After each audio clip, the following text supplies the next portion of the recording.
Bonjour à tous, aujourd'hui nous allons parler de la procédure print et voir rapidement une option de cette procédure-là qui est l'option label.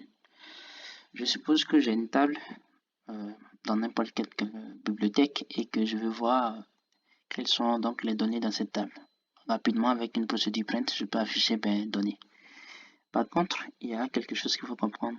Il y a des cas où dans des tables, les variables sont des noms assez techniques et dont on n'a pas vraiment grande idée.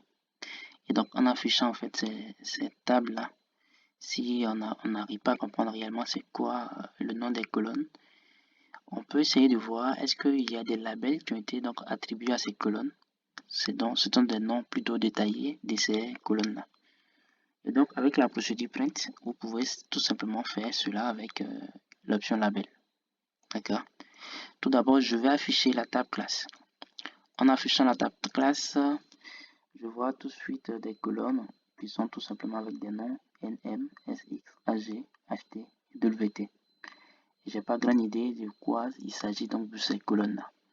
Parce que déjà, les noms ne sont pas très compréhensibles. Donc, pour le faire, je peux voir est-ce qu'il y a des appellations plus simples qui sont des labels pour ces colonnes-là. Donc, pour le faire, je reprends la procédure print et j'ajoute une option après le nom de la table, l'option label.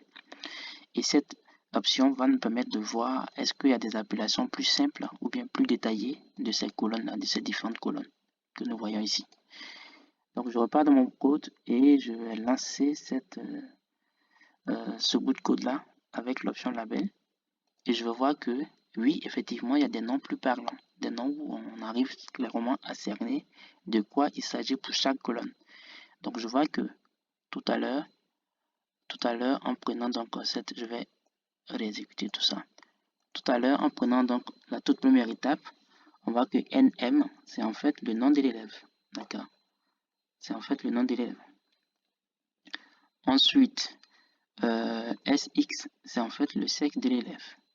Et AG, c'est l'âge de l'élève. Et HT, c'est donc la taille, c'est la taille de l'élève. Et WT, c'est donc la masse de l'élève. Donc, avec l'option label, j'ai plus des colonnes avec des labels qui s'affichent et qui sont plus compréhensibles.